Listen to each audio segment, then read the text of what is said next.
The waves are beginning to die down. Look at those little bastards. Simmer down, bastards. Why does she care about the waves so much?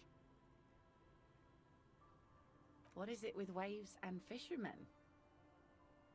We need to be out there with them, fishing, making a living. So I asked them to accommodate me. But until that happens, I can try to assist you the best I can. So, what will it be, officer?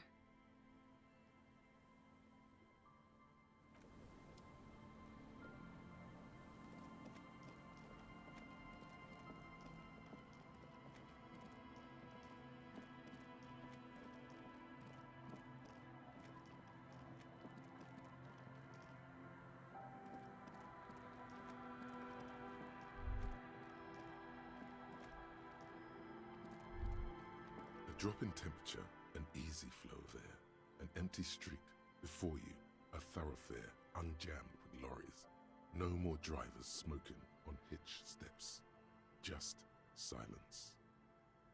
Chemically sweetened, across the road, a forgotten bus stop.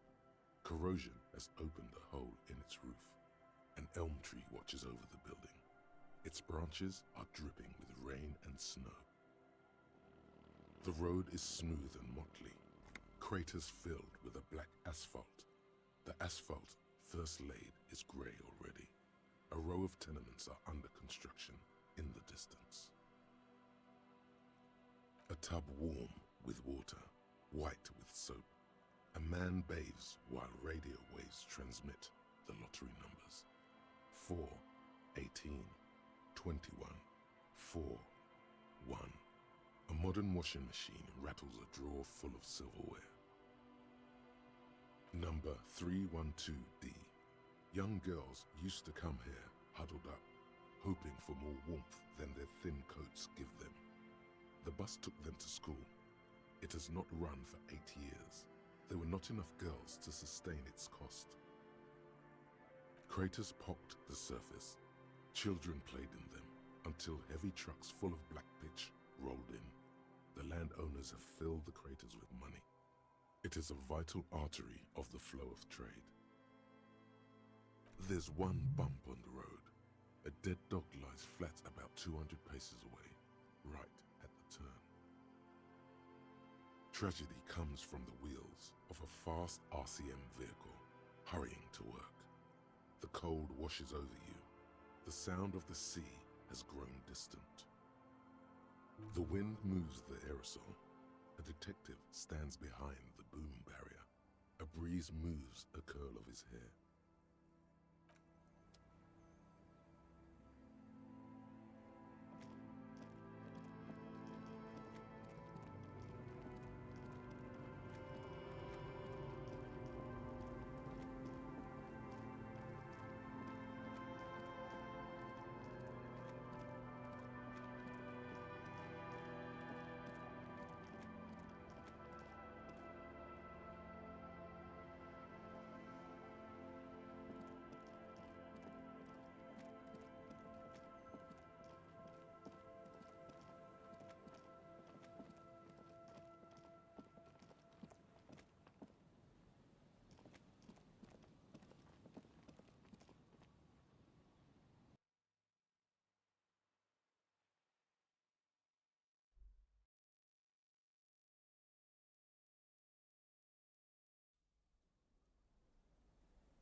one brutal motor carriage.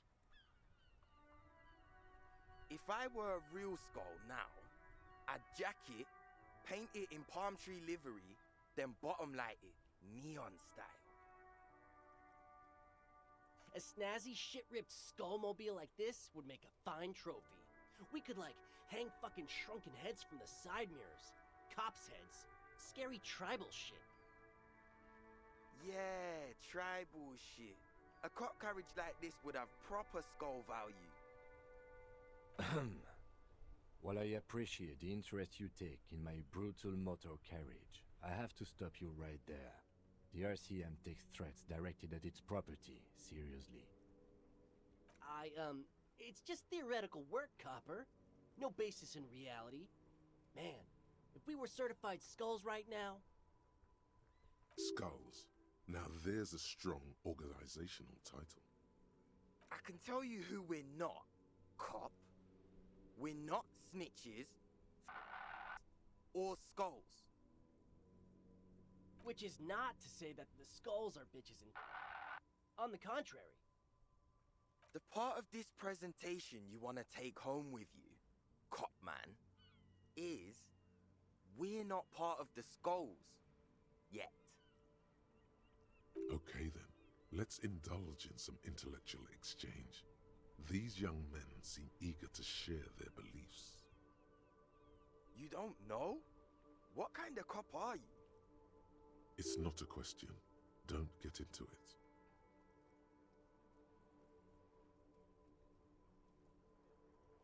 The Skulls are the most vicious gang of the Besmertnay. Besmatine, or the Besmati, the Immortals, are West Riversholian crime syndicates. The nastiest bunch of psychos ever. Jacking carriages and getting into high-speed chases. Possessing an infinite amount of fuck-all swagger, infamous for their non-verbal modus operandi. If a skull spots you, he will pull out his dagger and stab you without saying a word. The lieutenant's voice is as calm as usual, a testament to the violence and death he's witnessed through the sight of his firearm. They usually occupy the burnt-out quarter in Jamrock, or you can find them loitering around the brightly painted bottom-lighted vehicles. I can't wait to become a skull. Bottom lights are wretched aggressive. Murder? Yeah, sure. We'll gladly tell you everything we know about it. It was a man. Also, he was hanged. He was hanged from a tree. Yeah, I mean, duh. These punks don't know anything. Let's just move along. Hey, stop right there. How does one know anything? Ah, this sounds like epistemology, a field so occupied by thought that it begins to question thought itself.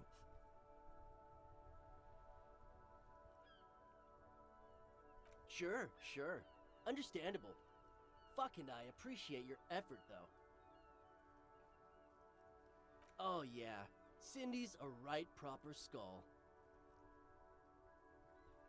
Yeah, a true artist of the future. Just like Arno van Eyck. By the way, if you see Cindy, give her our regards. For all their nihilistic posturing, these young men are not lacking in youthful idealism.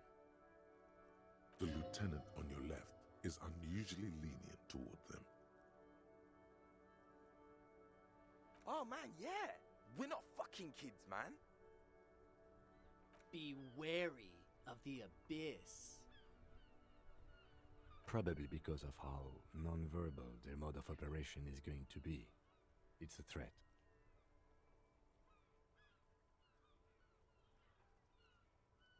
But I don't. In fact, I dislike them so much I'm willing to drag you boys back to the station just to calm myself down. Hey, there's no need for that. We're just talking here. Joking too. Stay light, man. Yeah. Didn't you cops, like, have some questions about skulls or some shit? The Union does their share of policing in Martinez, at least where gangs are concerned. That's why there isn't much organized crime around here. Apart from the unions themselves, of course. Don't you worry about that. We're gonna make up for the deficit. Yeah, we are. We're not franchise skulls. Well, not yet. Once we get our name out there, we'll have a chance to join them. Because we can be just as psycho and vicious. You'll see. But in a non-threatening and definitely legal way. We'll fuck the system from the inside later. Just be cool now. The damage will be tenfold. Right on, fuck. So what's happening now? Mm-hmm. What about them? Well, first off, it's a statement and not necessarily something that characterizes me as a person, even though the statement has character. And I do like piss. The word piss epitomizes the struggle taking place in the world. Things being defined as they seem, not as they are. And, I guess, it's also about communal spirit, the future, and truly appreciating our differences. Also, you've got to admit, it catches the eye. And since the Grand Piper is slowly but steadily moving towards basing the economy on it, attention, it is imperative that the medium itself convey the message. What I mean by this is, we are all piss and that the world is inherently meaningless. It seems that the young man has a certain expertise in at least one field, even if it's rather narrow. Like I said before, many men keep searching for the one, for so-called true love, which is actually just obsession masquerading as kinship. The thrill of the chase, the hollowness that fills your chest cavity after catching it. I'm wondering if the poetics come with the jacket, or are they derived from something else entirely? To catch a fish, you'll need to hurl the lure many times, and even then it isn't certain that you'll get anything. If you blow up the lake, though...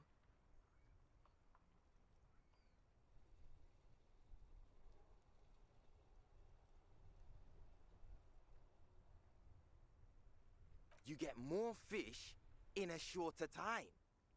And, for time is of the essence and fleeting ever so quickly, one must think of a way to fuck the whole world and not get caught up in fucking someone.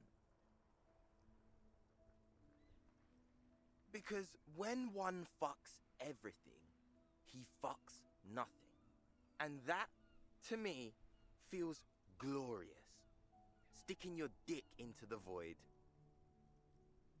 Hate to admit it, but in a weird way, he's got a point.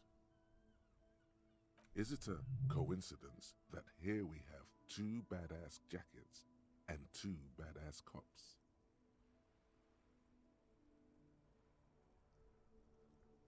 Your lack of imagination is baffling, but you do make up for it with, yes, questions.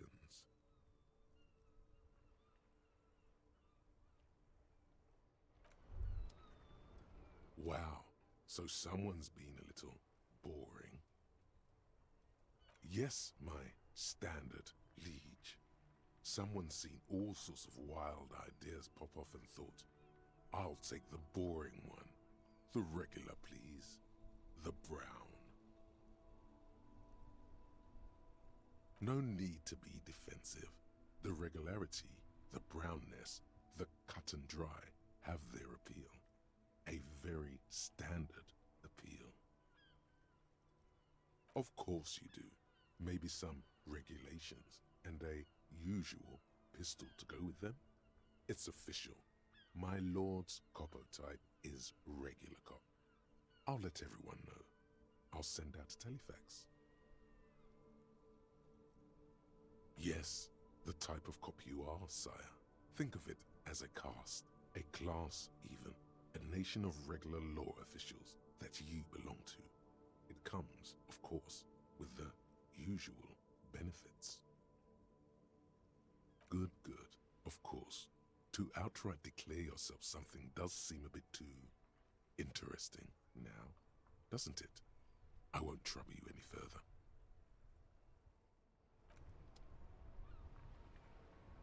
That ride is fucking lightning. Hey, piss. Look who it is. Shrunken cophead material.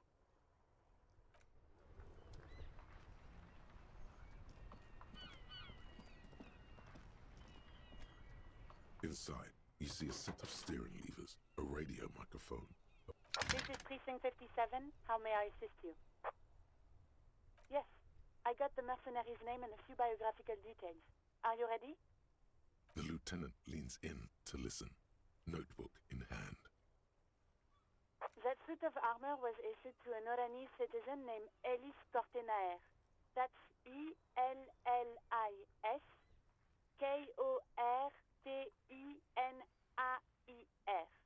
Exact date of birth, unknown. He was signed into the Lelystad County Neonatal Care Unit on 28th of February 09. He was found as a newborn in a leaf compactor near an abandoned farm. He spent 4 months in the neonatal unit, survived apparently, and was assigned to a foster family at 2. According to Classье, Lele said his real name wasn't really his. Perhaps that's because he was fostered. This is what the ICP knows about him.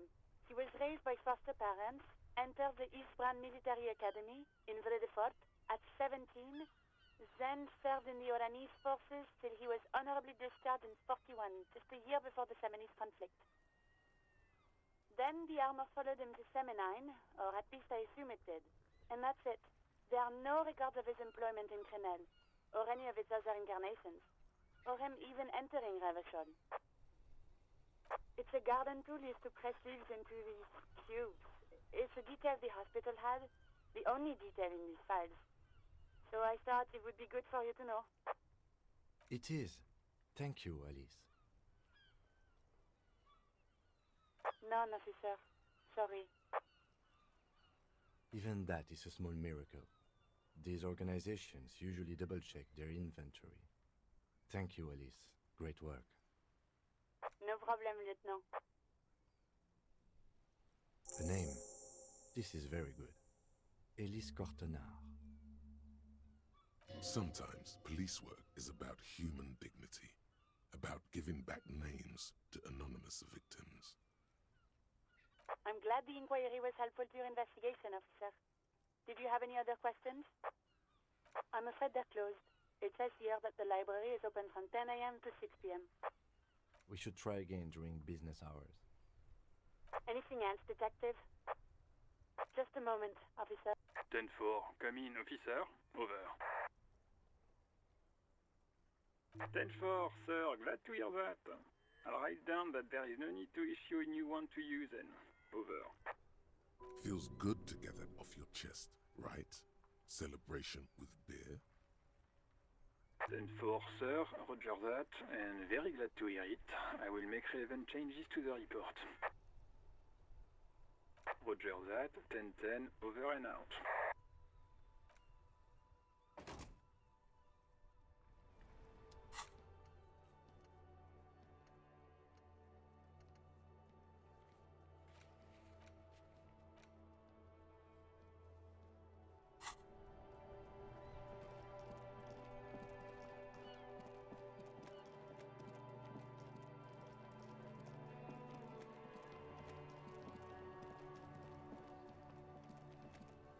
Does Kuno care? No, Kuno doesn't give a fuck about bugs. So he knows locusts are bugs. Oh my god, I told you that shit is lame! Shut up, see. Now they're gonna take you to lame prison! Deny everything, Kuno. You need to lawyer up. Kuno's not gonna say anything without his lawyer present. There's definitely something going on here. Remember his pig's head shack? You should check it out. Kuno doesn't fucking care.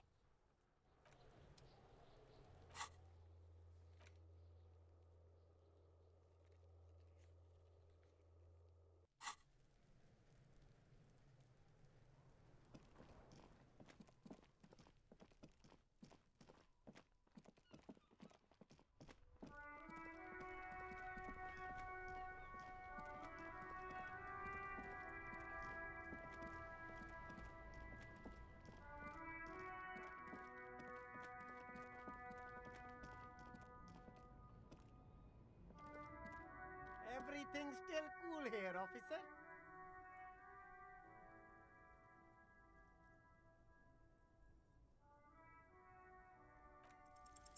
No need to dress this one up. Just tell him what you want. Oh, okay. But why, officer?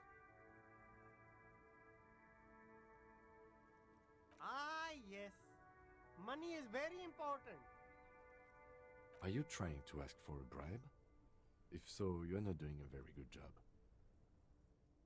Sorry, detective.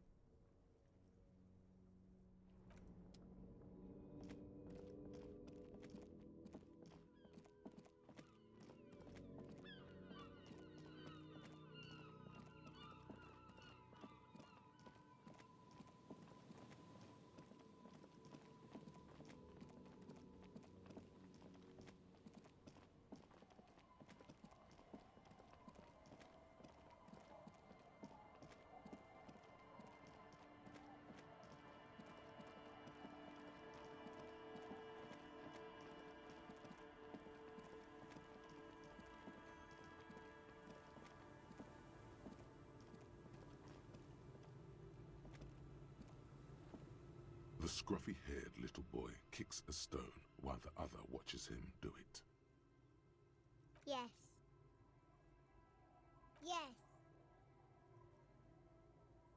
It doesn't look like he knows what that means. The scruffy-haired little boy kicks a stone while the other watches him do it.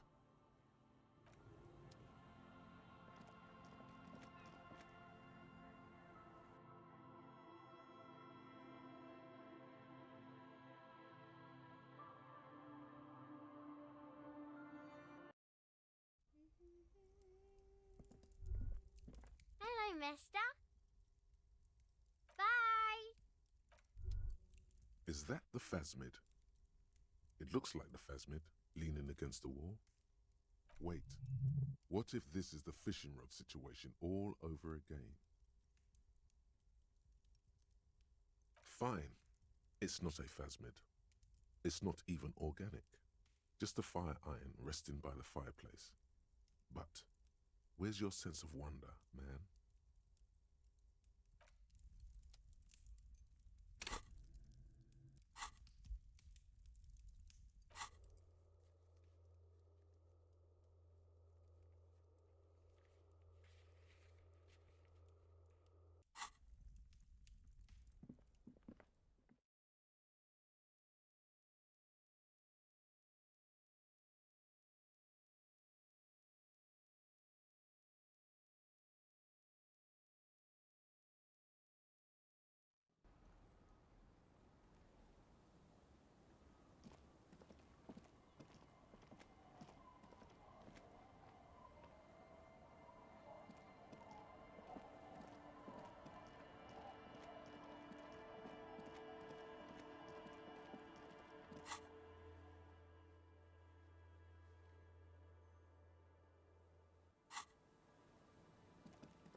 okay?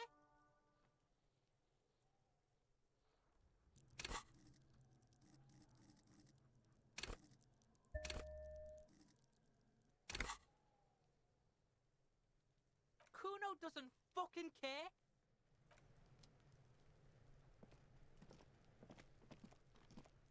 I'll die before I squeal, pig. You don't want to fuck with me. I got my hands bloody. I'm not here, pig. You're not seeing this. You can still see the top of her hat from behind the fence.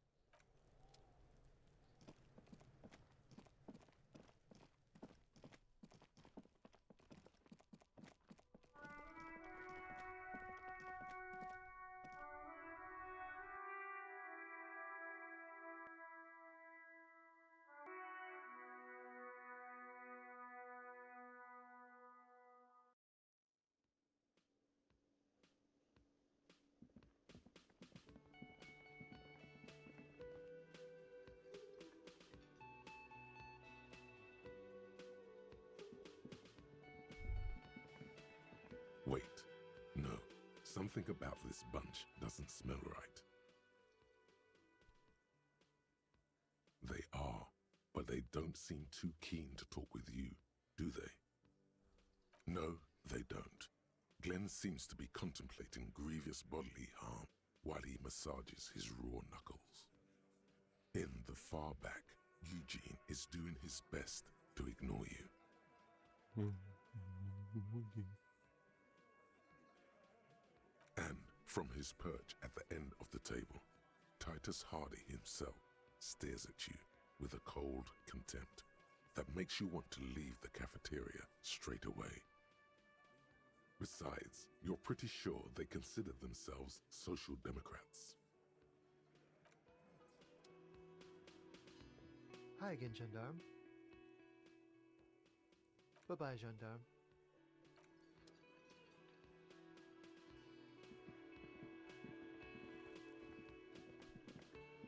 Again?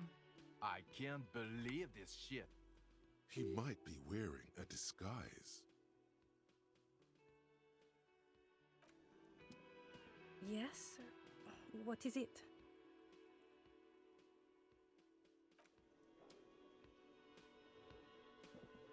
Hey, was there something you needed?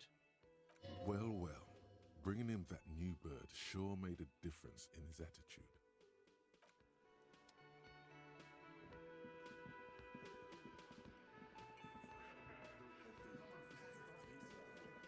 It's you again. What is it?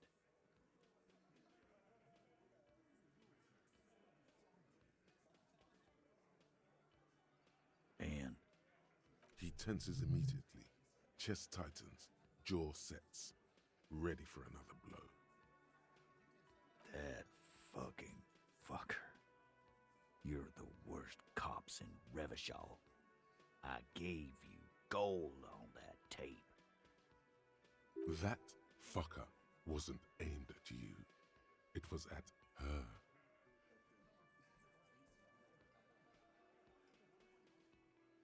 Dark.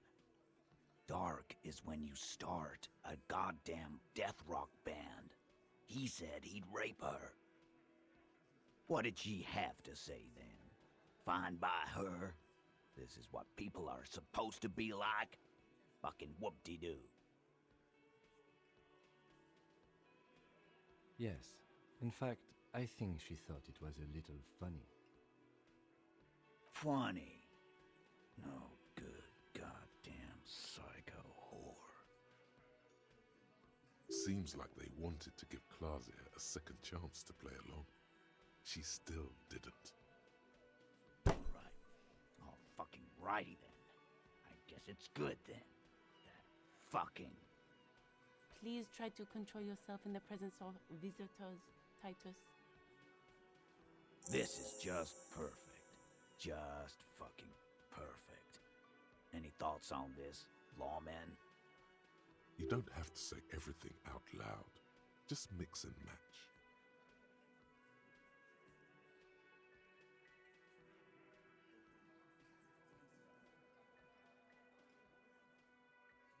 I already told you. fucking hanged him. There's less gusto in his voice now. His men too are growing increasingly silent. The man is slowing down. Looks like a bad blood sugar crash. He can't keep track of all the variables anymore. Who could? It's getting harder and harder to perform one's part in this sordid play. All it takes is a nudge. Come on, Titus. The stakes are too high here. There will be blood on the streets. The tribunal, remember. I know you're tired. Why don't you just... You know what? I am tired. I'm tired of you, them, and the whore upstairs. Next time you see her, tell her Titus said, "Fuck off!" That lying, scamming. We're done. This is over. You understand? Your little investigation is over. Yeah. On the floor, beer drips out of the can into a small puddle. No one does anything about it. What is this quiet funeral shit? All we need is some beers in us. Bartender, 20 beers for the Dock Workers Union. Why do we make it 40, huh? Why do we make it 100 beers? You're not loud enough. 100 beers? Now we're talking. Hoppity hop over here, cafeteria manager. The window might be closing. The more beers they get in them, the less cooperative they will be.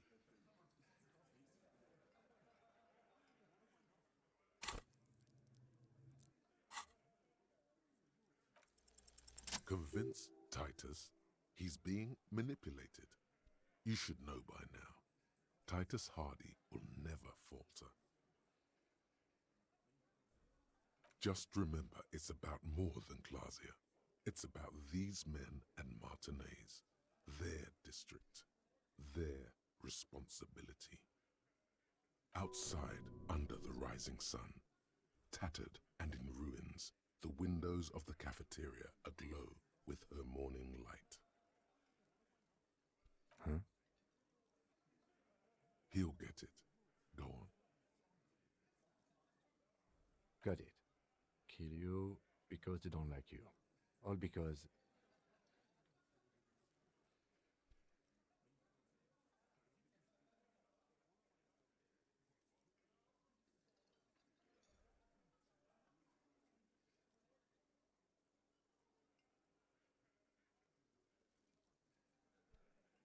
Goddamn right. This is Union Town. You work for the company, we will kill you. Fuck, Dennis. We don't kill you if you work for the company. Half the harbor works for the company. work for the wrong company, and they execute you.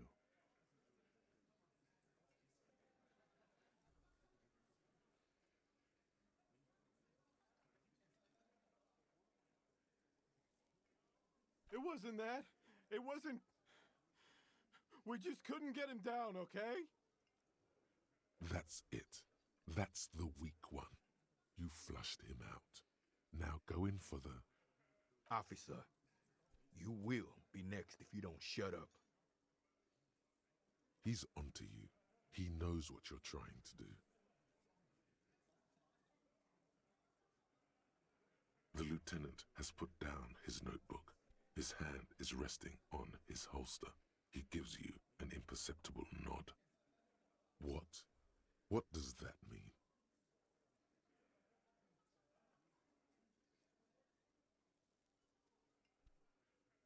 No, I'm not gonna do it. I'm too old for a shot like that now. Suddenly, there's an awful ringing in your ears. Your body temperature spikes. You're burning all over with fear. To your right, you sense the air move. The lieutenant draws his firearm. You only manage to perform one more movement. An instinctive jerk to your left. Then, no sound. No one screams. It's impossible to say where it comes from.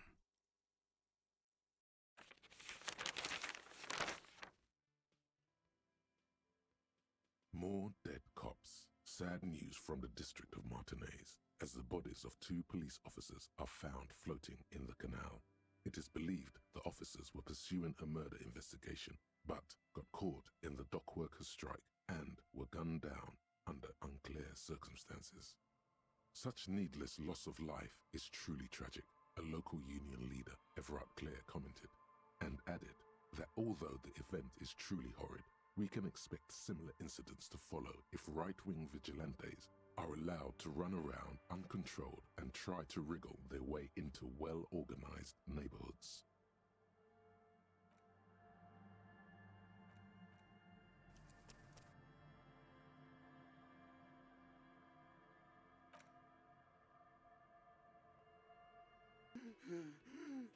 Shut up, Angus! Fatty! Say one more thing to the cops and I'll... Dennis, stand down, or I'll beat your head in. Theo, take your hand off the belt. This isn't 31. I've got this under control. Does he? His closed fist is shaking. It's you who's in control. Let them have their moment.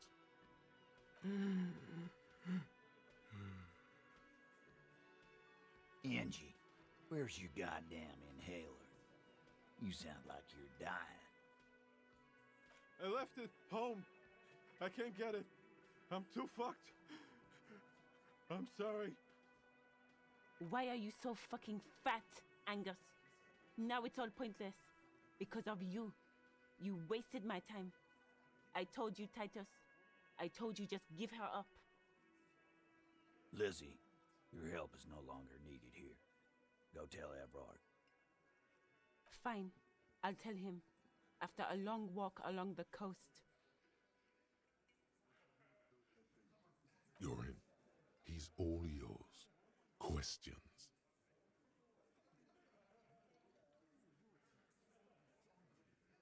He nods. You hanged the corpse to cover up the real cause of death. What was it? We're not sure. Probably a bullet. The wound was difficult to see. The coroner and his assistant are wrapped in blue. Hands covered in blue gloves. Mouths covered by blue masks. Bodies by blue aprons. The coroner wipes his brow, scalpel still in his hand. Get the light. Shine it in his mouth, he tells his assistant. The coroner squats to better see the light illumines the darkness inside. Well, shit. Can't blame them for missing that. Get the saw, Alan. This just got fun. 'Cause the girls asked us to. They were in some shit. Girls plural? There's another girl? 2 of them? Take note of this. They'll probably say more about her later. Did she kill him? Cop, I have no idea. The girl says she didn't. Classье came down. She seemed really out of it. Drugged up, even more than usual. Bug-eyed and gurning, you know? Not in a fun way. It looked like she'd redosed after something went down. I've seen that look before. She was scared. I knew someone had died. I've done this job for 10 years. I've seen it before. It's the politician in the motel room with the dead hooker scenario. Only in reverse. Good analogy, boss. You don't get to talk yet, Shanky. You're still on the bench. And you keep taking it easy too, Angus. That's okay with the fat man, still wheezing there. He couldn't speak if he wanted to. We went upstairs. Sure as day the Merc was dead. There was a bullet hole through the window. Fucking dirty sheets and bottles everywhere. He means they'd been fucking? Tibbs patched the window. And the corpse. We hanged. Nah, he's my brother. He's in the window replacement business. Tibbs. That's short for? Yeah. Good man. Bet their father's named Atticus Hardy. Lucretia Hardy would be their sister. Anyway. You may have noticed our girl's in some shit of her own. Yeah, she wouldn't. She's fucked if she shows up on police radar. They're powerful, connected to the moral intern. She's clearly afraid for her life. Says if she showed up in your systems, she'd be ghosted away. That's all he knows. That's all she's told him. And why would you help someone like that? By taking on a murder? Why would I? I guess we abide all sorts of runaways and losers here. It's a Martinez thing. Not yet. Just some ideas. She says the shot came from outside, behind the window somewhere. So that's a clue. I'm thinking someone's past caught up with them. Either hers or his. Hers, you mean? I mean the people after Claudia. Maybe the shot missed. Maybe it was meant for her. I like that. Been thinking the same thing myself. My dude. One of those mercenary buddies of his could have done it. They got guns, training, years of bad blood, probably. Or it could have been someone else from Crenell. Tell you what I'd do. Check out the coast for vantage points. Maybe consult with a ballistics buddy of mine. That's what I'd do. If I wasn't too busy doing this clown dance with you. He's calm now. Threw all that turmoil away and became himself again. These theories, not bad. Don't buy either one, but still, this guy's not as dumb as he looks. In a manner of speaking. Remember the two girls? He may be talking about the other one.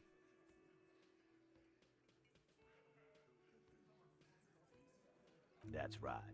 It was her idea to hang him. I liked it for political reasons. It sent a good message. Fella, you think too much. He's off all right. You're gonna hurt your head. That woman is just affiliated with the Hardy boys.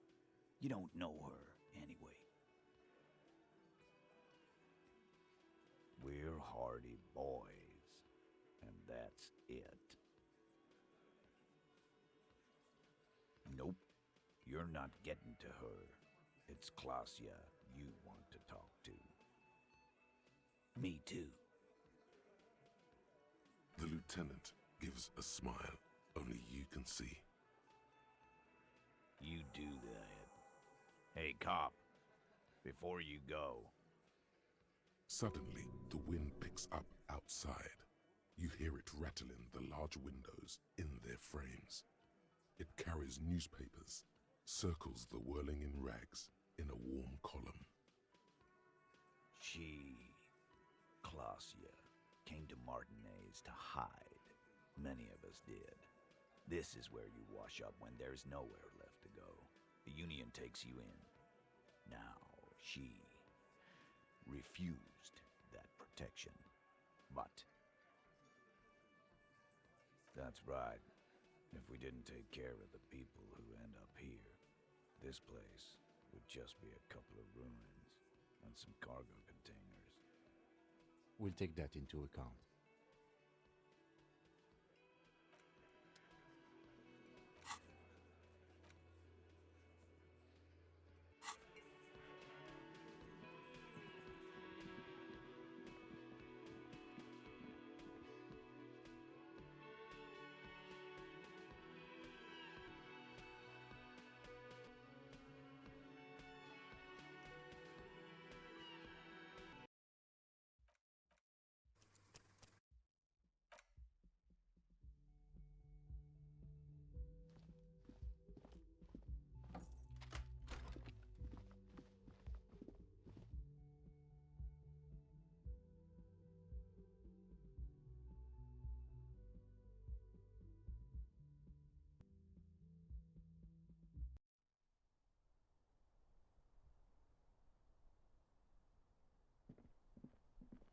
this window.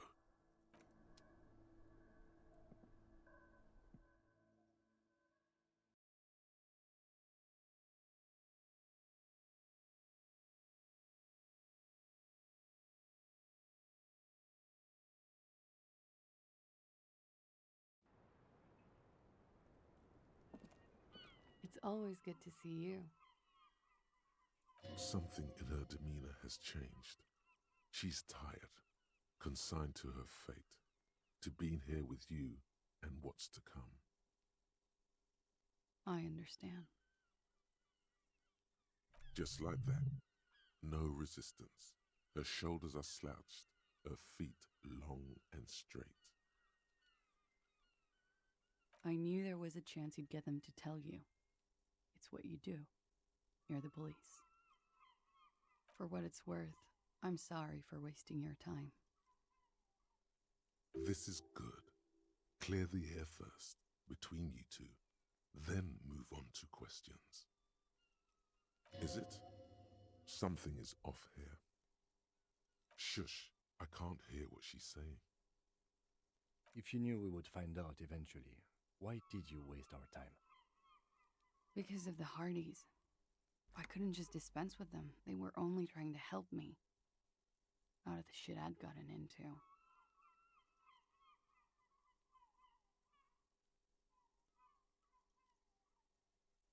You're right. There's more. You answer to the coalition government, and by extension, the moral intern. Briefly glancing over her shoulder to the sea, as she's done time and time again. Where the cold oceanic expanse lies, and behind it, another world.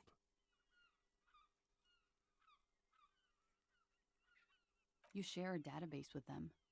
You send people to their courts.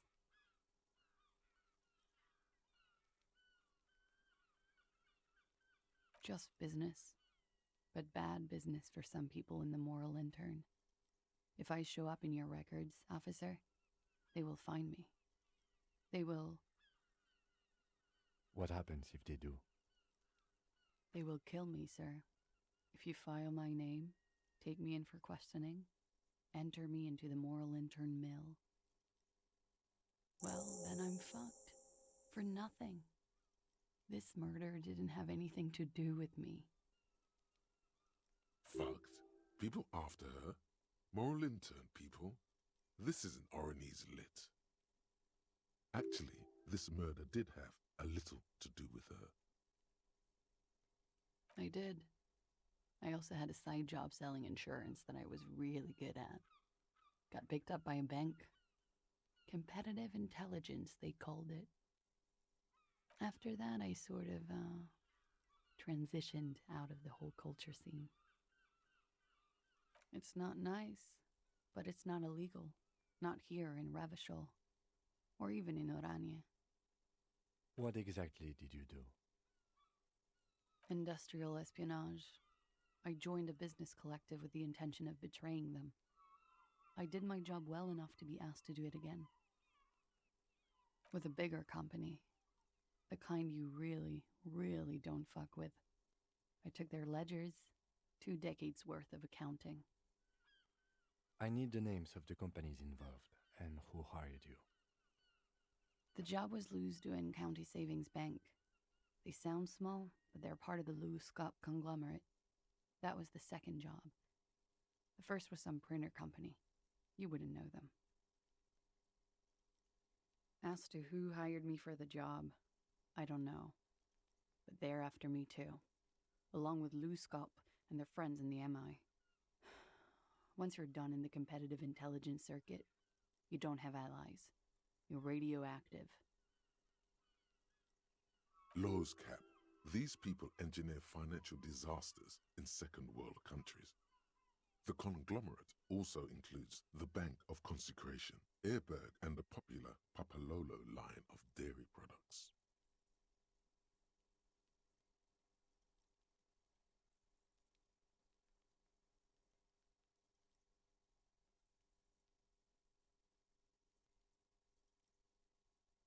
Sure.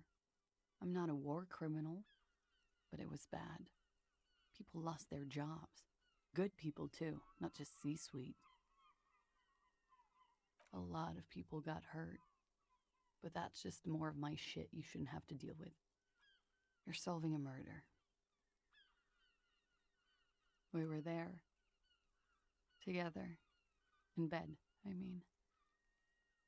Okay. He was in a kneeling position. He had just entered me. I was on my back, looking at him. I heard the window behind me shatter, and I turned to look. There was a hole in the glass. I turned back to him. His eyes were looking through me, and his mouth was open. Dumb. I could see. I could. Her chest rises and falls with each word. She keeps herself together and says it. I knew he was dead before he fell down on top of me. No, I want to. Let's get this done. It's okay. Tell us as much as you're comfortable with. He was heavy. I pushed him off and he fell to the floor. There. He only had his boots on. I bit the pillow, not to scream, then ran downstairs. I waited for the second shot to come. For me. I thought there would be one. It never came.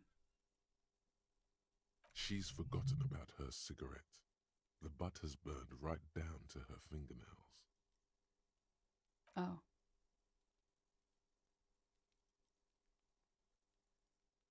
So am I. What time was this? When did it happen? It would help us if you could be as precise as possible. 11:30 to 12:15. I don't know the exact time. Around midnight. It's okay. Were you inebriated?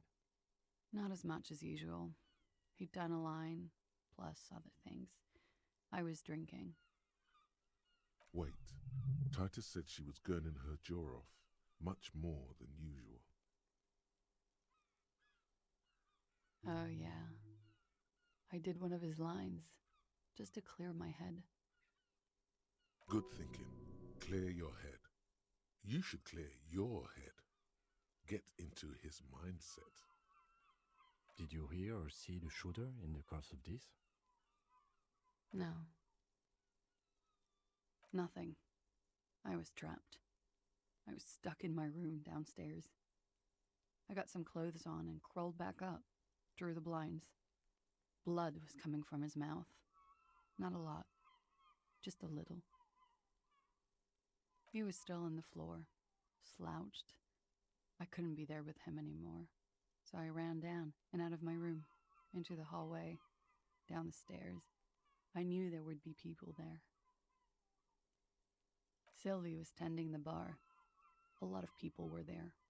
The Hardys were at the table in front of the stage. I think the Union box was full. Ruby was there too. They were having such a good time. I sat down and they all welcomed me. I didn't even have to say anything. Ruby knew something was wrong. Ruby? Ruby. You know, the leader. The leader? Of what? The Hardy Boys. Well, nominally, yes. Ruby's the one they go to when things happen, like things they need taken care of. She's the organizer. Would you say she is the 8th Hardy boy? Why not? Well, Ruby said let's talk upstairs. I showed her the room. I've known these people since December. They know my situation, that I can't leave a paper trail. Ruby was the first one I told. She said she'd take care of this. It's what she does, you know, take care of things. I helped her get the body to the bathroom. We used a belt to pull him up under the shower, to keep him upright. To mislead you, they were tampering with the body. To produce lividity, matching a hanging? Yes. We completely missed the tampering. Looks like you got there in time. What was this, 20 minutes after death? Oops. About 20, yes. Ruby explained it would make the blood... You know what he does. Ruby went outside to talk to Titus and the boys. I was just looking at Lely in the bathroom. I had to put his clothes back on. His armor, too. It was tough, but I've seen him take it off and put it on many times. It took Ruby maybe half an hour to come back with Titus. I'd gotten him ready by then. They carried him out. I knew what they were going to do. Make it look like a hanging. Ruby said they would. Ruby said to wait here. She also said I wouldn't see her for a while. That we should lay low or something. So I did. I don't know. I haven't seen her since. We will need to take this question to the Hardy boys. Interesting. Why did this Ruby go through so much trouble to hide something someone else did? Look into this later. When he was shot? I may have. I don't know. I couldn't hear anything over the glass exploding. The gunshot wasn't that loud. This is something to keep in mind when assessing the distance of the shot. What? Why would I put myself through this? Insanity. Get myself cornered like this. He wouldn't have died if it weren't for me. I know that. But I would never hurt him. All kinds of crazy things happen when drugs are involved. Sweet, sweet drugs. He was a serviceman. He must have had a gun. Somewhere, lying around, close to her hand.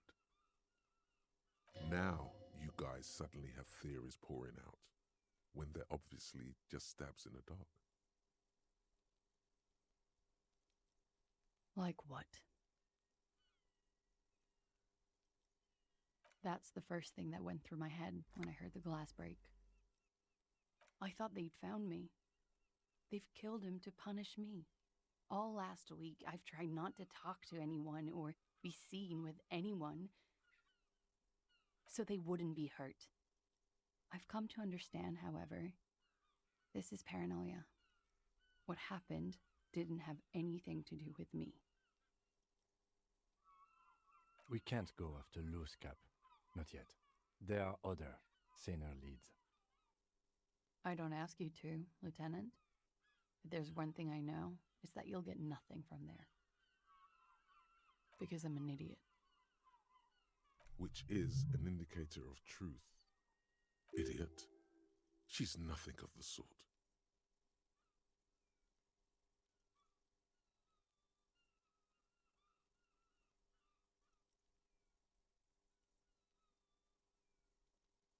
You have to understand, the people around here, no one was making the call, and he kept rotting. And then they picked his clothes off, and that little fucker threw stones at him. Her jaw is clenched. Her throat moves. It takes all her strength not to cave in and sob. Once. Just one time. He kept throwing stones at him for 3 days. I could hear the thud. Thud. So I called you. I hope with all my heart it's not the last thing I do in Ravishol. She definitely called the cops. That was task complete. It could not have been a lie. That is impossible. Last week, Angus and Titus's brother, I think he's called Tibbs, took care of it. You should have another look at that window after this. Reconstruct the scene. It's right there. Yes, you see the glass sparkling out of the corner of your eye. She nods, silently. She doesn't even smoke. Just picks up the cold coffee and holds it in her hands. He's thinking, are we done here? Or maybe you should take her to the station for safekeeping. She lied to you. and she's a flight risk. No, that won't be necessary. Just leave her alone. She's been through enough. She doesn't need this police brutality. Multi-Face, I'm beginning to doubt your judgment. Are you sure you're not sleeping on the post? You have to wake this one up, with force, if you want to continue pushing her.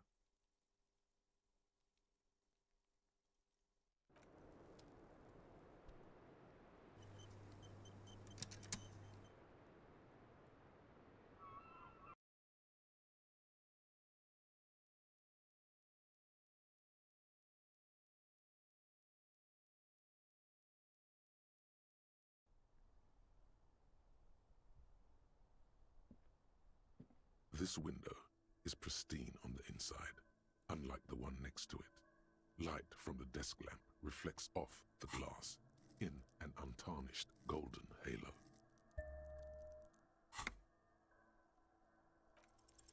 A vague sense of disappointment fills you. The glass shimmers as if taunting you with its secrets. You get the feeling this room would tell you something crucial if you only knew how to listen. I'm not exactly sure either, to be honest. My imagination has a way of failing me. It's a weakness.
It's you again. What is it?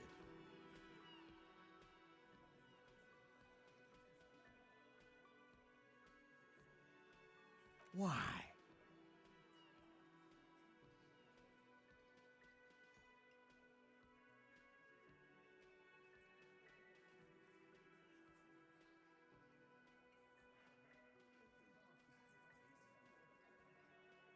You're cuckoo, cop.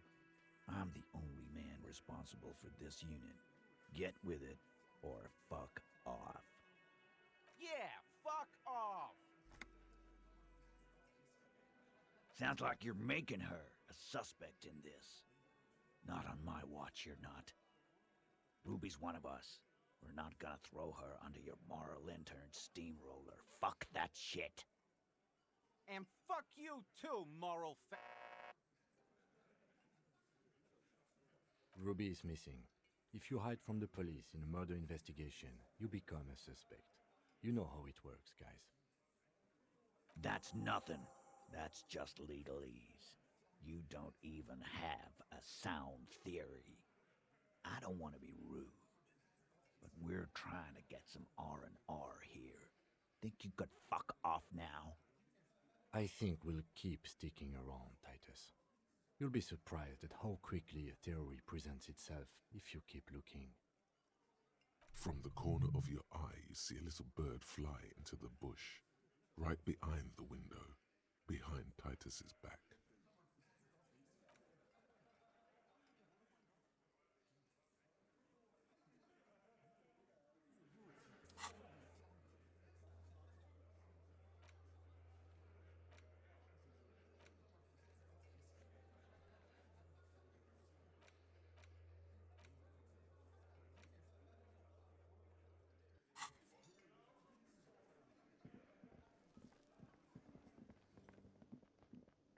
You see a heavy steel door with the door does not budge.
Stop.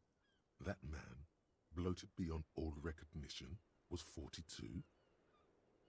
Below the damage, the weeks of decomposition, all the swollen indignity of mortality.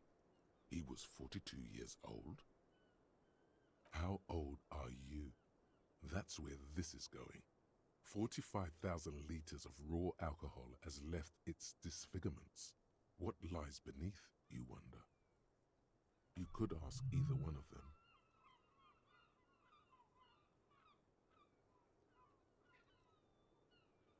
Yes?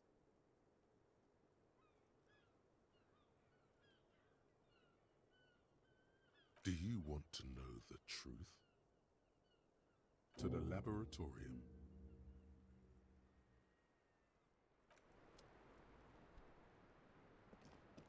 The same small, heavy door. No lock in sight.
It's you again. What is it?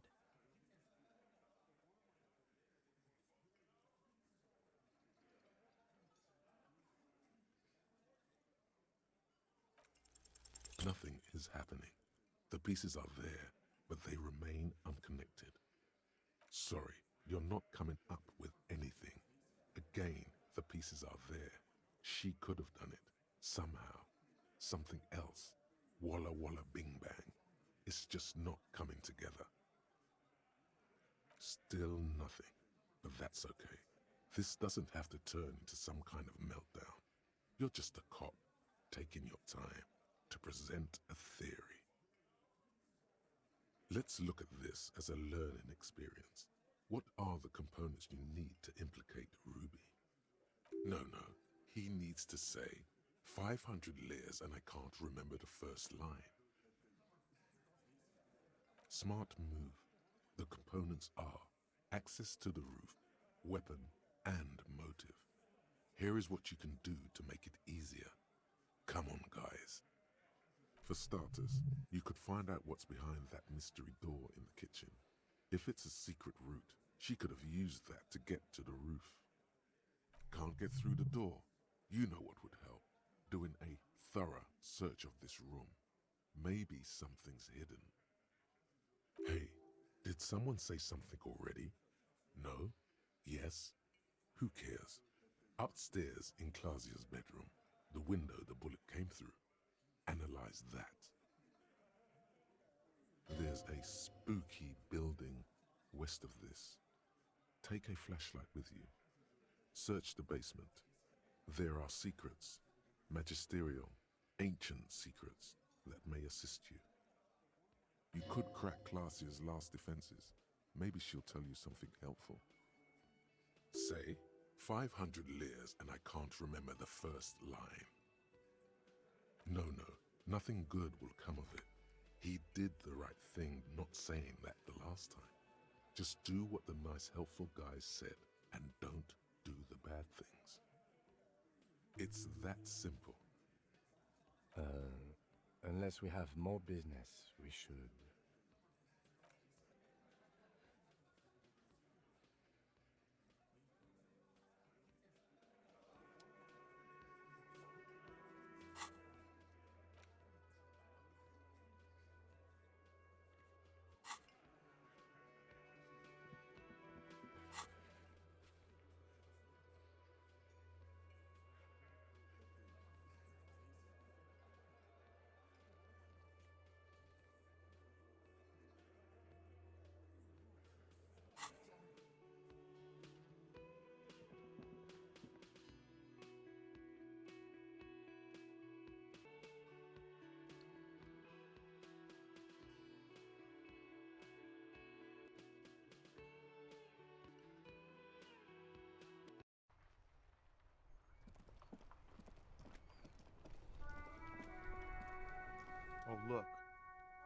cop who turned me into a bad person.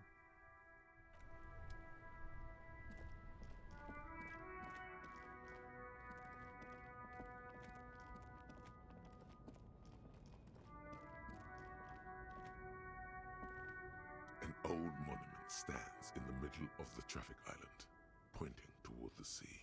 It looks as if it's, even by the standards of the Philippian kings, old sumptuous Philip was known for his profligacy. Well, he blew through the whole national treasury, starting the decline of one of the penultimate century's greatest superpowers, the suzerain of Revachol. His own maladministration foreshadowed the fall of the monarchy during the anti-centennial revolution, an end to his family line and the monarchy on the Insulindian Isola. Stories have it that he had his bedroom converted into a treasure chamber where he stored unfathomable wealth, Krugerrands, bars of gold, ornate weaponry, armor, and various chalices. He called it the Sol Auron.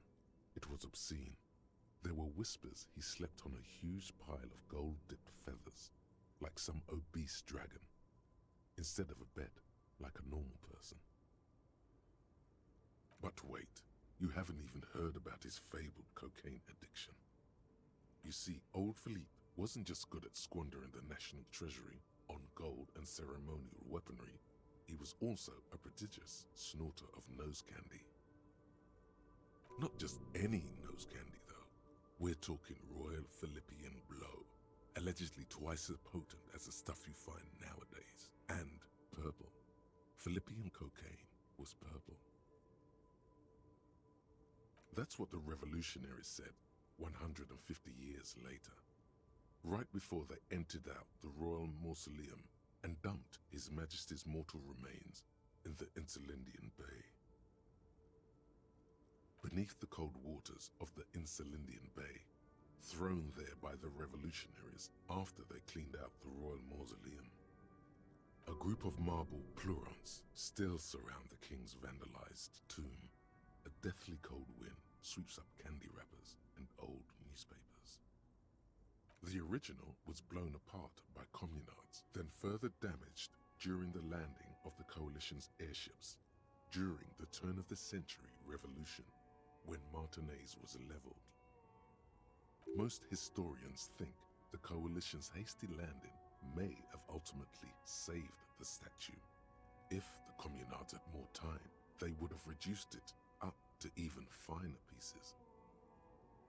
Some years ago, a group of liberal, artistically inclined individuals, designers mostly, thought it would be ironic to restore the statue of the most wasteful ruler of Revachol in the poorest part of the city. The statue is supposed to capture the moment it was blown apart, like an instant frozen in time, a rare butterfly trapped in amber, floating on a sea of shit.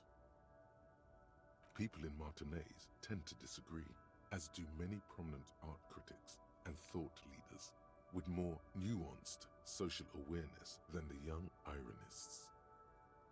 Those critics might have it wrong, though. There's more to it than just ironism, but you can't say what precisely. Perhaps this art mystery will be solved at a later time. Philip III, the squanderer, however, with his bronze face up in the air, doesn't seem concerned about what the hoi polloi think of him in death. Not that he ever did in life either.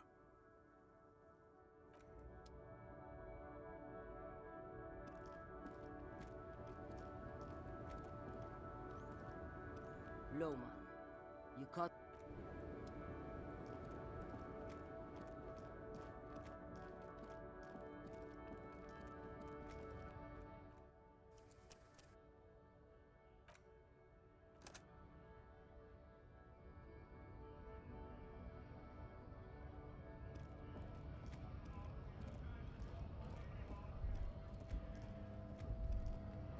There, do you smell that?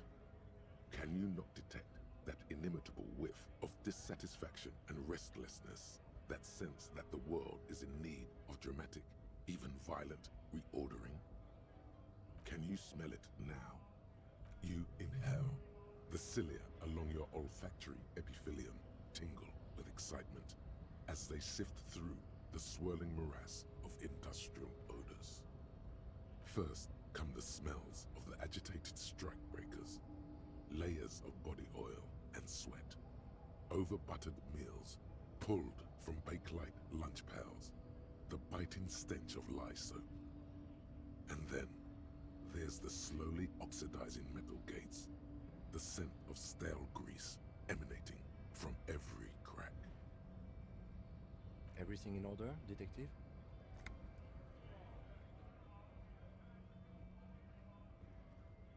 A personal errand? There's a lot to take in, isn't there? In a word, exactly what you would expect to find at any harbor in the industrialized world. Nonsense. The reek of communism is unmistakable, and it's coming from that railing over there. Yes, now's your chance to establish contact. But be easy about it. Communists have been known to charge when startled.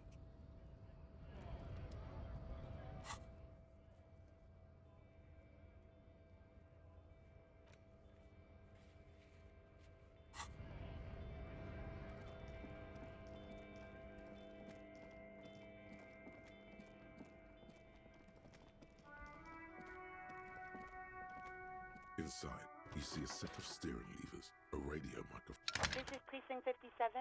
How may I assist you? Hold on, officer.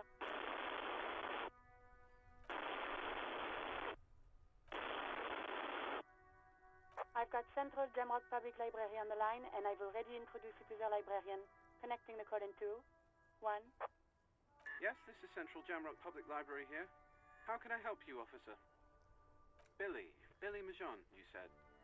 Give me a moment, I'll have to check our database.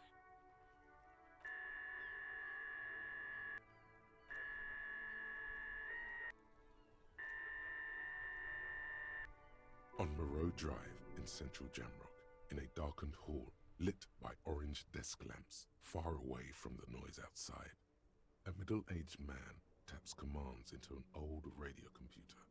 A printout falls on the desk. Behind him, a lonely reader scours some dusty bookshelves, looking for a paperback. Yes, hello, are you still there? I found Billy Majon's home address, is that alright? No phone number, unfortunately. They're too poor to have a phone line. Here we go, sir. Rue de Saint-Ghislain, 33B, apartment number 20. It's in Martinez, I believe. Capeside Apartments, it says. That's all. That's where the smoker on the balcony lives, isn't it? It says here that they returned their last book just a few days ago, but I wasn't at work that day. Marie? Marie? Do you remember a reader named Billy Majon? They returned a Tybalt book the other day. Yes, it was my colleague Marie. She said that it was Billy's husband who returned the book. He also asked for this new sci-fi release, Lowe's Radio City 87, but we don't have it yet. Good. You have a name now. Marie knows Billy. She's been working here longer than me. Sometimes her husband returns some books for her. Sorry, no. Marie only knows him by sight. Marie? She said it was an older man, and that she's pretty sure he'd had a drink or two the last time she saw him. 1 second. Sorry, Marie wasn't really paying any attention to that. Happy we could help. Goodbye, officer. Anything else you need from me? 57th, over and out. In the cabin, you see a set of steering levers.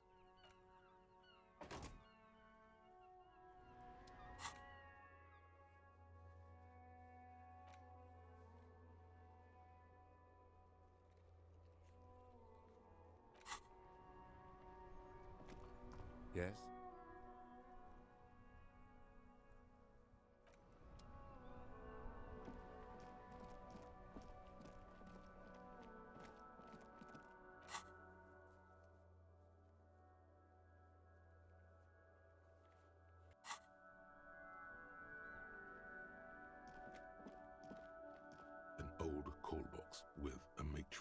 push buttons lists all the companies in the East Delta Commerce Center. All you hear is static, but no one answers the call.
Give me a moment. It's about Victor, isn't it? It's always about Victor with her. You'll find the Maisons in apartment 20 upstairs. It's one of those doors on the balcony.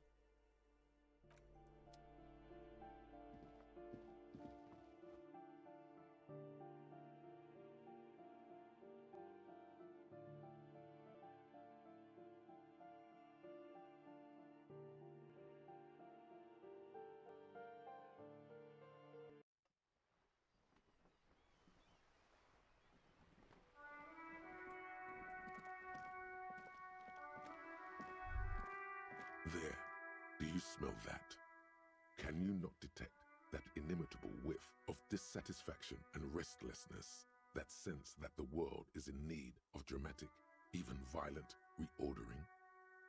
Without a doubt, your politico-olfactory cortex doesn't deceive you. The smell is coming from that balcony over there. Certainement, a precocious communist youth, a symbol of a kinder, more hopeful future. Now's your chance to establish contact with your revolutionary brothers and sisters. A chance to establish contact with the future. What a beautiful, terrible thought.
A weathered brown door.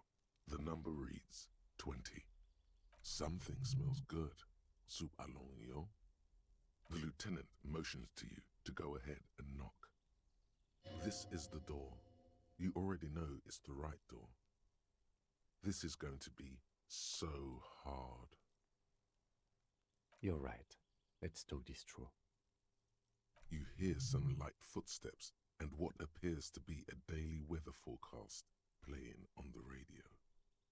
We have our first preliminary identification. In all likelihood, the deceased is the husband of Billy Méjean. We need to confirm these, as well as deliver the death notification to Billy herself. Now, delivering a death notification is never an easy task. There's a reason why it's often called the most stressful part of our job. This is why it's usually done in pairs. You got this. I'll be monitoring reactions, ready to act if necessary. Dad, just don't say that you know how they feel. You don't. The lieutenant motions towards the door. Hello? Who is it? And someone turns down the radio. The police. A moment, please give us a moment. Tidying up, nervously. Come in, the door is open.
It's you from the bookstand. I don't think I introduced myself properly. I'm Billy. Would you like something to drink? Tea? Lemonade? We're out of coffee. The lieutenant has taken off his foggy glasses and is busy cleaning them in his handkerchief for now. You're on your own here. Is this about Victor, my husband? Is he in some kind of trouble again? I can come pick him up in the station if that's what. Keep it together. You don't want your body language to tell her the news. Sorry, I'm rambling. It's just that Victor often gets into all kinds of trouble. So, how can I help you? How about some small talk before you break the news?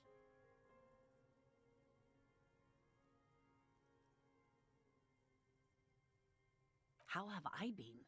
You're not here to discuss me. What is this about, officer? Can't write a scene without knowing the actors. Ask more. Get comfortable around her.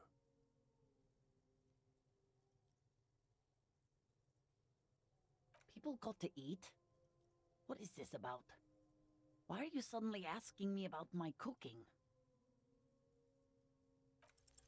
I don't want to. I don't want to do this.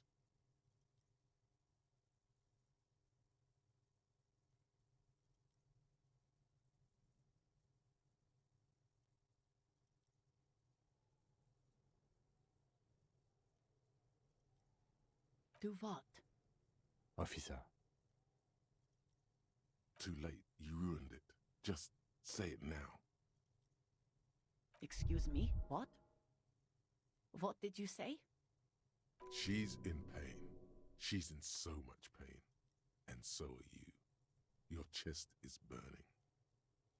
We are very sorry to inform you, but your husband, Victor Méjean, was found dead this morning on the Martinez boardwalk. Oh. Oh. But he was just... I understand that this comes as a huge shock. I want you to know that me and my partner are here for you if you have any questions. We are very sorry for your loss, ma'am. What happened to him? Tell me. And you just found him there? Lying in the cold? How long had he been there?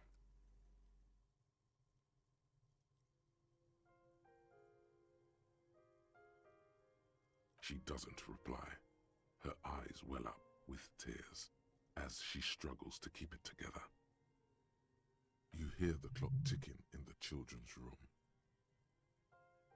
Is there anyone we could call for you?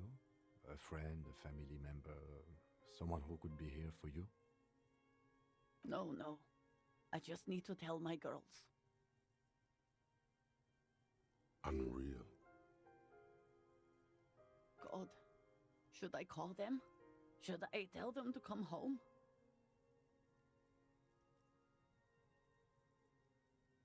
All right, I'll call them. Just tell me, what do I need to do next? Where is he? Can I see him? And who should I contact? He was taken to the city morgue. The local coroner will be contacting you shortly to arrange the funeral. Here's his number, in case you want to contact him earlier. Is there anything else that the RCM could do for you? No, I'll call you if something comes up. I'm still a bit... Again, if there's anything we could do for you, then don't hesitate to call the RCM, ma'am.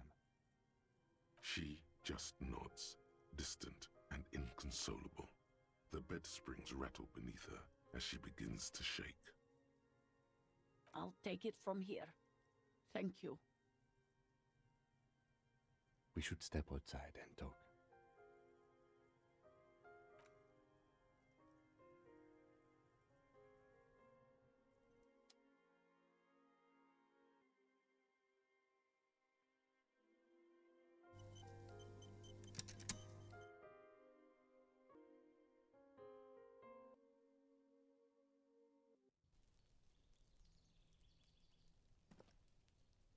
So, the death notification.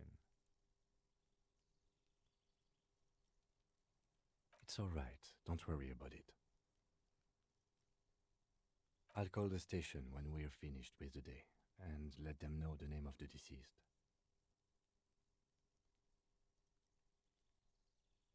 That's it. We should get back to our case. There's nothing more we can do here. There's not much we can do for them anymore, I'm afraid. They have to. It's not your place to live their lives. And, officer, I've seen worse. This wasn't the worst I've seen, okay? Now let's go. I really have, he thinks. She was strong. She made it easy for us.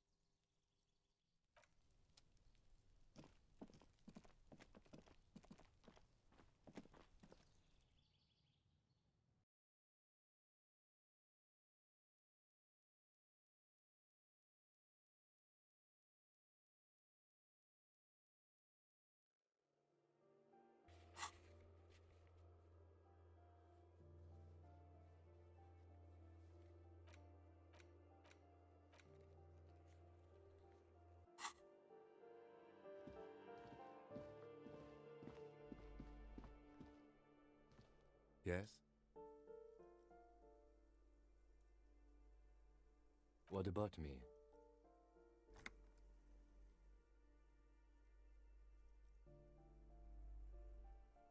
Good. Let's change the subject. What do you want to know? What's there to say? It's just stupidity. The cop kind.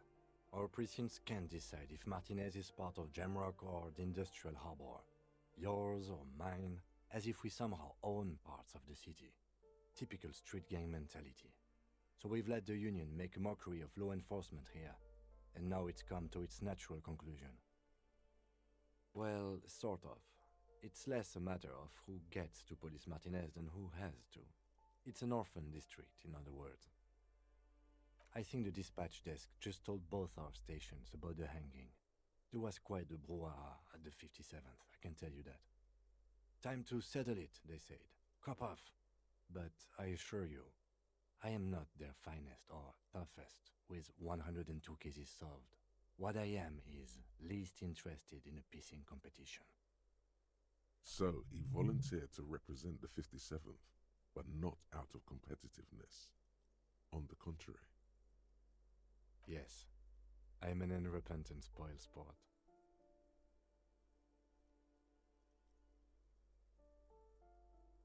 I have, on a few occasions, when I was young and foolish, smoked hemp.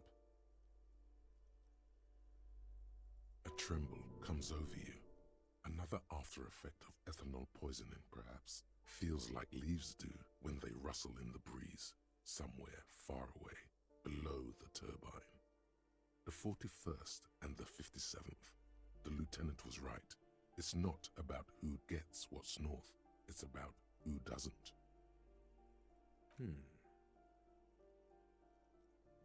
It's all part of the master plan, you see.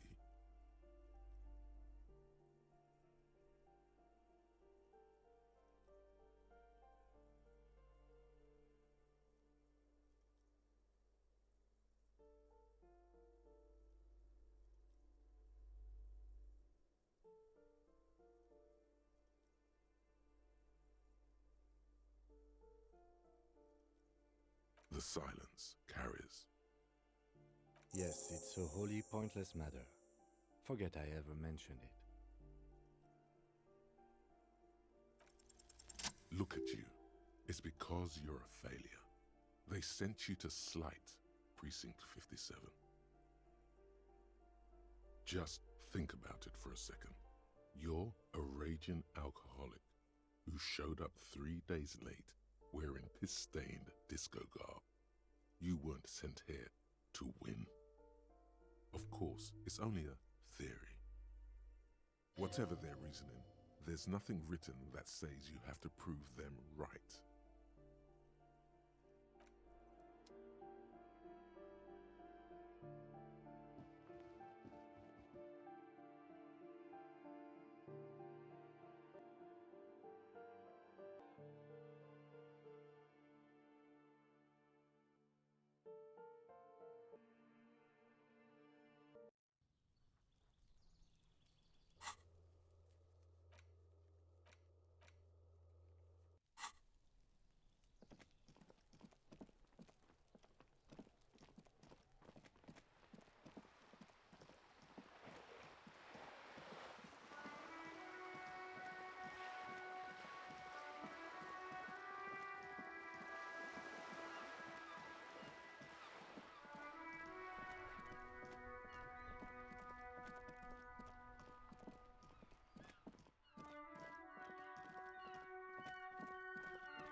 Fuck does Kuno care? Kuno doesn't.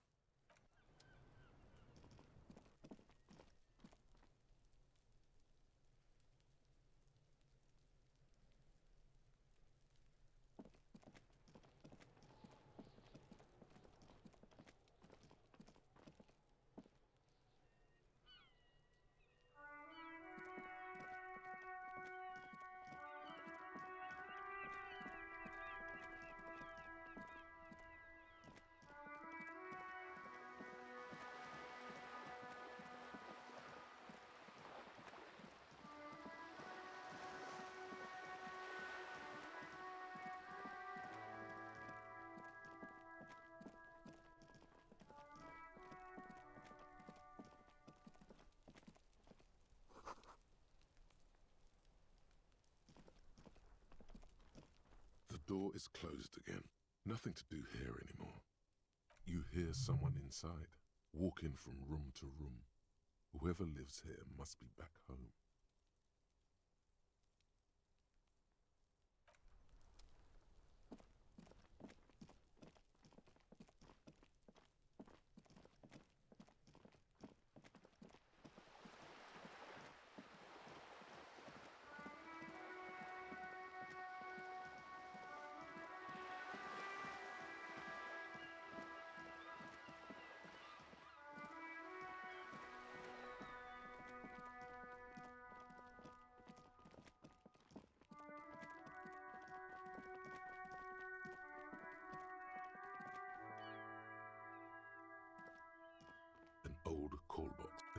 key melody starts playing after you ring the doorbell.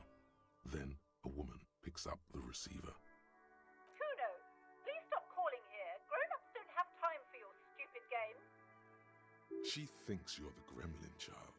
What would he say to this? Oh, I'm sorry, officer. I thought you were... But the doorbell is broken, and the bookstore shouldn't even be on the list anymore, so I can't help you. Please don't call here again. Thanks. A single beep indicates that the line has gone dead. You ring the doorbell, but no one answers. What an ominous name for a hair salon. Doesn't bode well for anyone's hair. You ring the doorbell, but nothing happens. Try again. You didn't press it hard enough. Thank you for calling the 24-hour window company. This is an automated message. Are you experiencing a window-related emergency? During non-business hours, please call 00725-477-651. The streets are mean, but we're always there for you. That's only half true.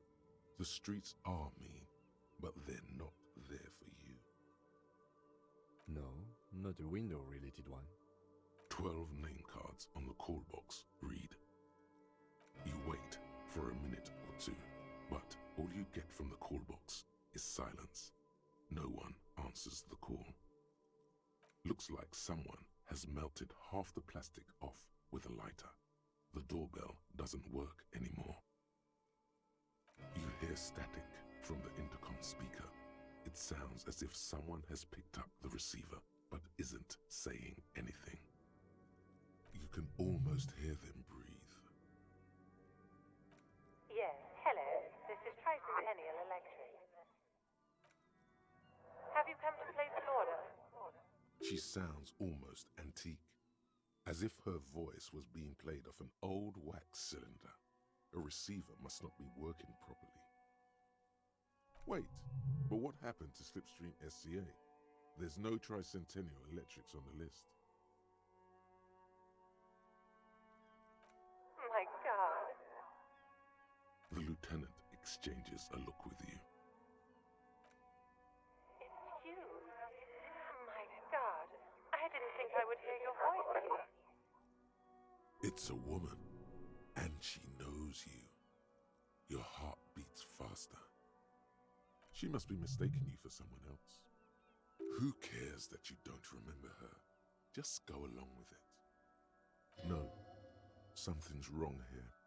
Are you sure she's talking to you? Michelle, just please. Sounds like a ghost. Wind blows through your clothes and you feel detached from your surroundings. Inside the building, a cold memory hangs. Why did you even call? I don't understand.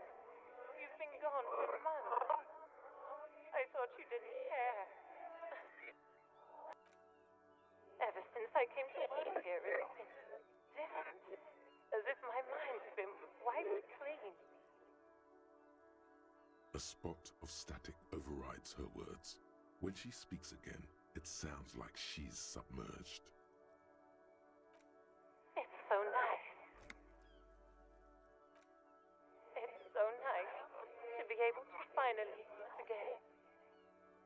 She sounds like she's about to cry. The cold is deep under your skin, as if you were talking to someone who's 100 years away. Somewhere inside the building, water is flooding the cellar floor. She doesn't answer. Silence. The only thing you can hear now is static and waves washing ashore on the bay. Another seagull passes by. It's getting cold standing here, staring at the silent call box. I don't know what happened either. We should probably stop playing with this thing. You press the number sign on the keypad that terminates the call. 12 name cards on the call box read.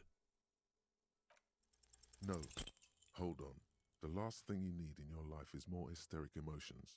Forget it. find something else to do. Silence. No one's home at Fortress Accident. Silence. No one answers the doorbell. Silence. No one answers your call. This button looks new, but someone has removed the name card. Nothing happens when you try to ring it. Huh. This button looks new. It's probably not connected yet.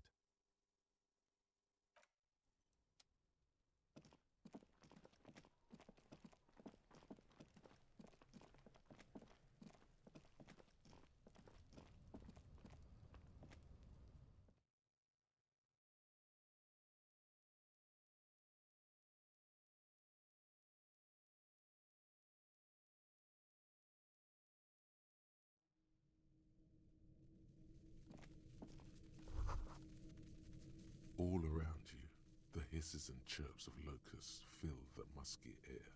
The earthen floor of the shack has been shaped into mounds of mud, dotted with little holes for windows. Like skyscrapers, spires of dirt and sand rising. Accommodations for their insectoid inhabitants. Well, detective, it appears you've solved the case of the locusts. For the missing locust case, which is a sub-case of the imaginary insect case. So at least that's going well. Oh, I'm not being sarcastic at all. We are making real progress here. When someone says they're not being sarcastic, it's usually a good sign that they're being very sarcastic. I'll let you handle the Kuno side of things. You are doing just fine.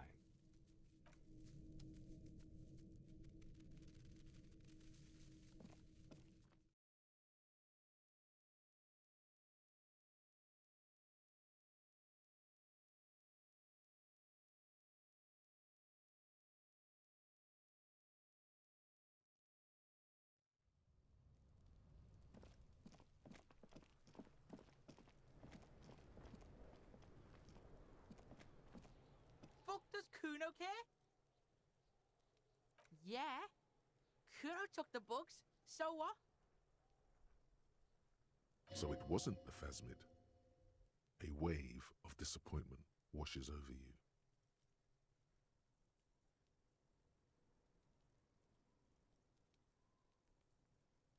It's not Bugtown. It's the city of locusts. Locusts aren't just bug shit. They come out of the sky like a fucking shadow. Shit descends. Stop! You stop. It's like their fucking night. Locust City, Night City, City of Rage. There's a tug of war over the name of his fantastical city. It's almost too big for his imagination. The girl forces herself to watch again, the corners of her eyes twitching from discomfort. Maybe I am. Did he just say I? Kuno usually calls Kuno, Kuno. Kuno made Kuno. Kuno says whatever the fuck he wants. There are no rules here, pig. I fucking say I when I wanna, and Kuno when I wanna. Kuno's free. Kuno's free to fucking die, bitch. This is what he sometimes does when things get tense. Oh my god, Kuno! He's gonna make you totally lame in, like, 3 seconds! Don't let him, Kuno! Yo, fuck you, see? Kuno can be what Kuno wants to be. Kuno's his own man. Kuno's free. Kuno made himself into Kuno. Kuno can make himself into anything. Kuno can make himself into a pig if he wants. Kuno can make himself into a... Kuno doesn't give a shit. Don't make yourself into a pig, Kuno! You'll have to take me away! In it, you hear snow melting, dripping from the eaves. Someone closing a window. Without a word, she disappears entirely behind the fence. For once, the boy is lost for words. He turns completely red now, with splotches of white beginning to appear across his face. Kuno's gonna let the fucking locusts die. It don't mean anything. It's shit. Kuno just likes to focus. Kuno likes to concentrate on shit. Build shit when he's zipping hard. Fuck. Pig, you really shouldn't have fucked with Kuno City. Now it's all fucking lame. I don't give a shit. I don't need the locusts anyway. Shit is all lame now. C was right. The girl's face appears again, above the fence, just long enough to make eye contact with Kuno. She doesn't know whether to be glad because Kuno's finally convinced of the lameness, or more worried because of his continued use of the first person singular. Kuno is Kuno, not I. The fuck are they trying to catch anyway? With the traps? Yeah, whatever. Why does art inspire you so much?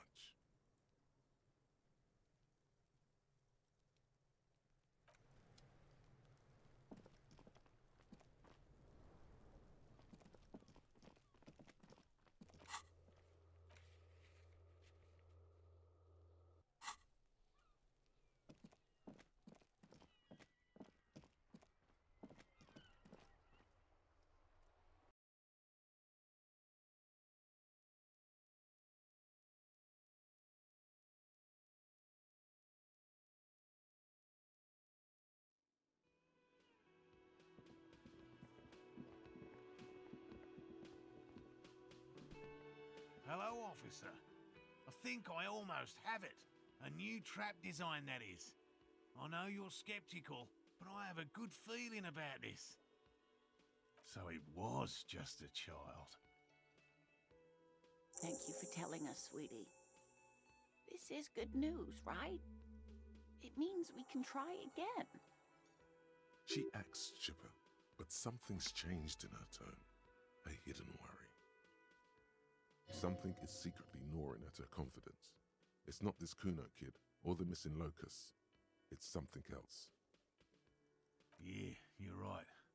We just need to restock the empty trap.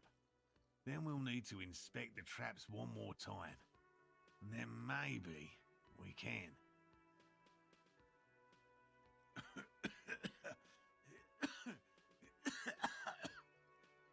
He has a 38-degree fever. His resilience has given way. Darling, I told you to take it easy. You're getting sick. You're right, you're right. We can come back next season when it's warmer.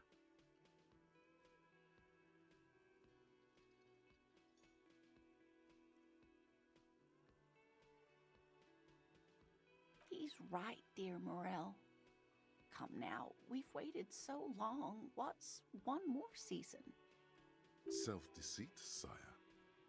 You're right, dear. We'll get our shot yet. I'm sure of it. The slouch in his shoulders tells you otherwise.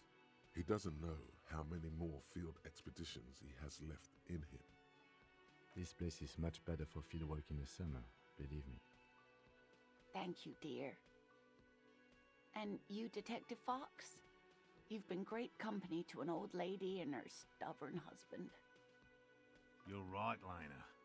The RCM is worth their salt. More so than they say on the radio. Okay, it's 1113 Tabernacle Road, Jamrock. But goodbye.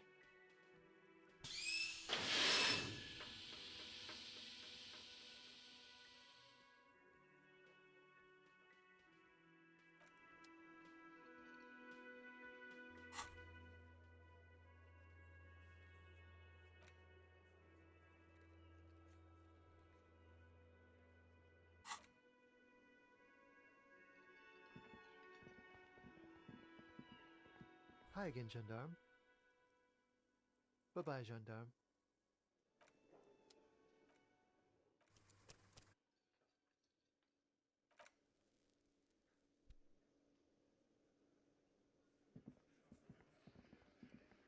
It's you again. What is it?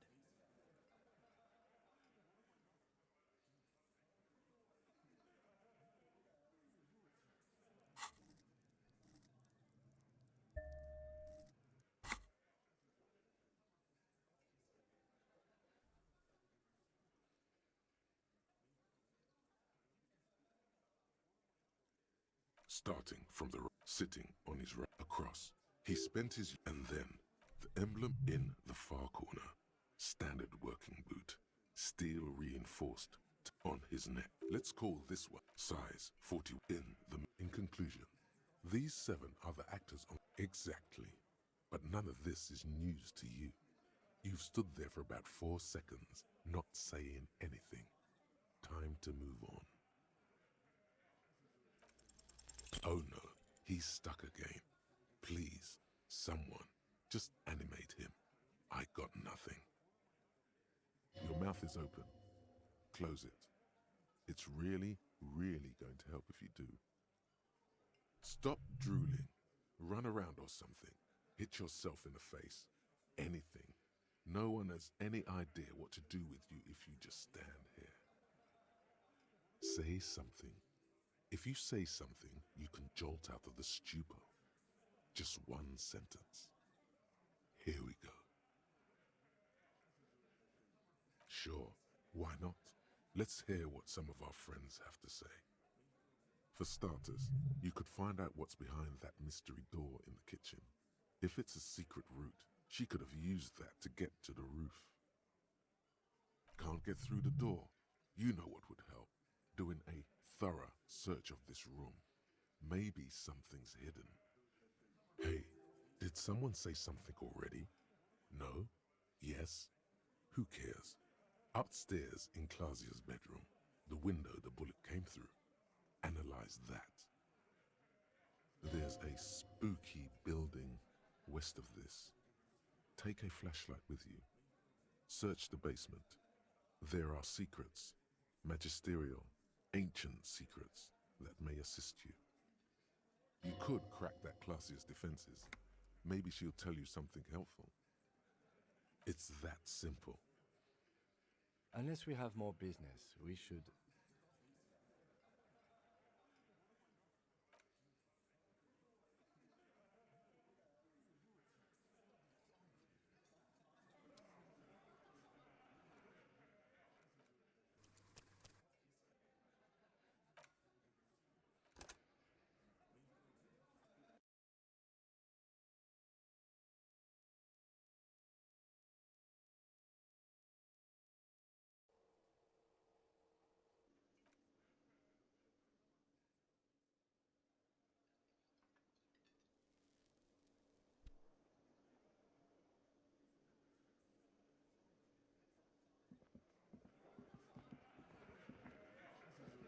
Behind the dockworkers, a ceiling height window. The hawthorn branches scrape the glass like bony fingers. There's a yellow ribbon tied to one of the branches, light yellow, faded with time. A tiny splash of color in the blackness of the thicket, hanging from it, a bronze key. Someone hid the key in the bush and attached a yellow ribbon to make it easier to find. It's close enough to the latch up there. One can slide it open and just take it. Surely not a coincidence. Huh?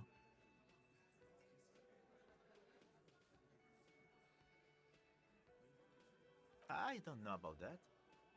I'm comfortable here. Don't think any sliding would really help right now. Sorry, fucko. Looks like you're gonna have to go bush diving. Good fucking luck with that. The hawthorn's got a bitch of a bite. I'm gonna enjoy the sight of you in the bushes out there. With a loud thud, the old man stands up, pushes the window open, grabs the key from the hawthorn branch and slides it across the table to you. The key is brass. Workshop spare is etched into its bow. The old man closes the window and sits back down in silence. Come on, man. We were just having some fun. Where's the harm in... I'm tired of listening to your shit.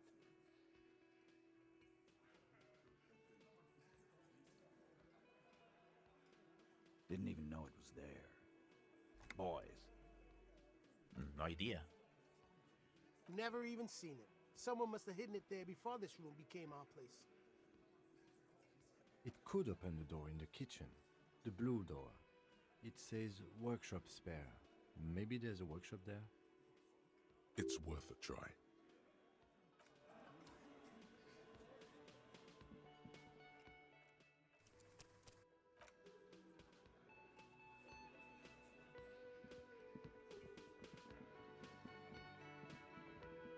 You see a heavy steel door with a prominent dimple lock.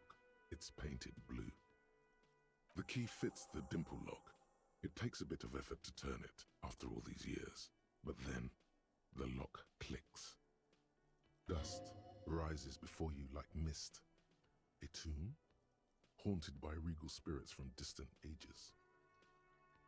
No, smells like engine grease and cut wood. A workshop.